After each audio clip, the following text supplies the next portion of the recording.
what do you think was the most important factor or factors that helped you emerge from that? Boy, that's a good question. I mean, I was talking to somebody, a professional about it. That helped. I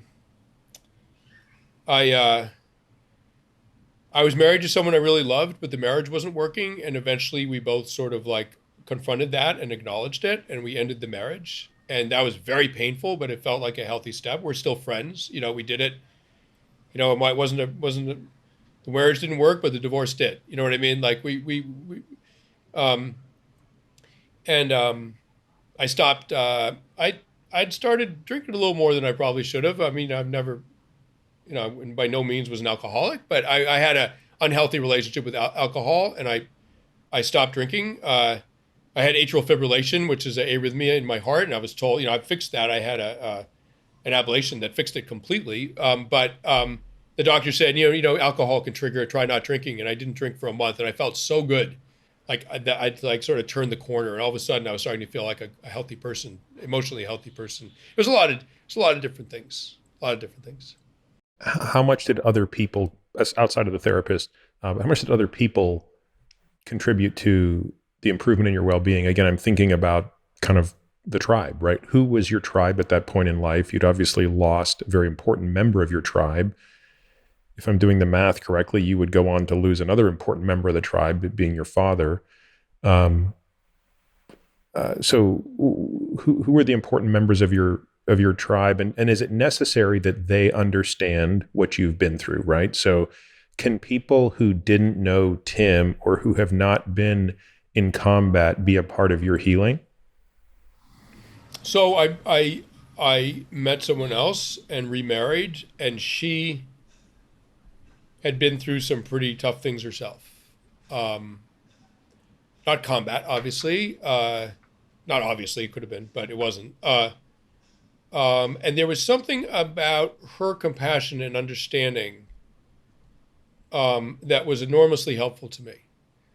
Um, that was really quite profound. And um, I mean, the problem with depression, I mean, the problem with anxiety is it doesn't make sense, right? You're anxious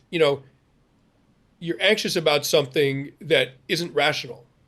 So being told rationally, you don't have to worry about this. You're not going to get another uh, arterial rupture. It's not going to happen. Statistically, you're fine.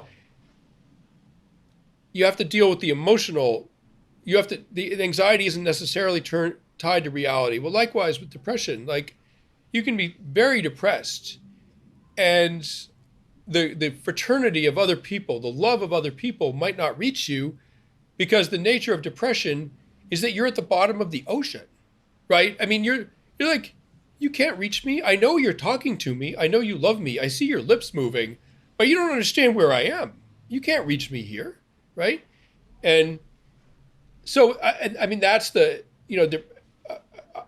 I think one of the biggest things that helps someone in those circumstances is feeling needed and feeling useful and being asked to contribute. Like, look, bro, you might be depressed, but we need you to stand guard duty for a while, or you need to kill that elk, or we need some sandbags. The river's rising. Like when people are needed by the group, they click into this thing that actually improves their own psychological state of mind. I mean, the admissions to psych wards in London during the Blitz went down during the Blitz, during the bombings, right? As did depression post 9/11. Suicide That's went right. down post 9/11. That's right. So the crisis engenders is a kind of call to action, which allows people to buffer themselves from their psychological troubles.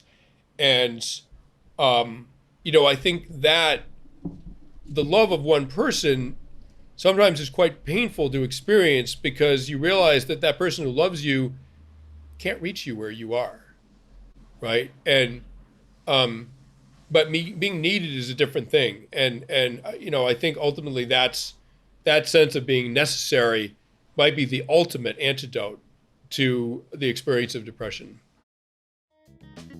This podcast is for general informational purposes only and does not constitute the practice of medicine, nursing, or other professional healthcare services, including the giving of medical advice.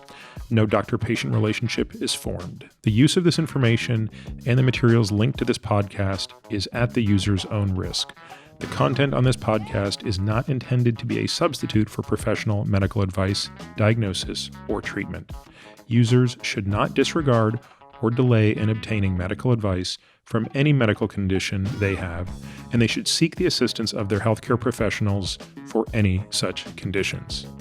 Finally, I take conflicts of interest very seriously. For all of my disclosures and the companies I invest in or advise, please visit peterattiamd.com/about, where I keep an up-to-date and active list of such companies.